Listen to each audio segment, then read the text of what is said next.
Hello, সামনে দীপবাবুর birthday, তার জন্য অনেক কিছু কিনেছি, সেগুলি আনবক্সিং শেয়ার করছি। মানে এখন দুটো কিনেছি, পার্সেল এসেছে, যখন পরেরগুলো তখন শেয়ার করবো। অনেক কিছু অনলাইন অফলাইন শপিং করে সব একসাথে দেখাবো। আজকে যদি পার্সেলটা আনবক্সিং করি এখন, তারপরে ভেতরের জিনিস না কেটে যায়।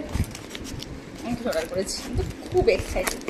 যার বার্থডে তার কোনো এক্সাইটমেন্ট নেই, কিন্তু আমার ভীষণ এক্সাইটেড হওয়া উচিত। যার কাছে মানুষের বার্থডে হলে বা কোনো কিছু হলে কত ভালো লাগে না, আমার খুব দারুণ লাগে, ভীষণ এক্সাইটেড।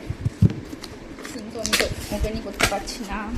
আচ্ছা, এত কিছু অর্ডার করেছি, কী এসেছে আমি সেটাই মনে করতে পারছি না।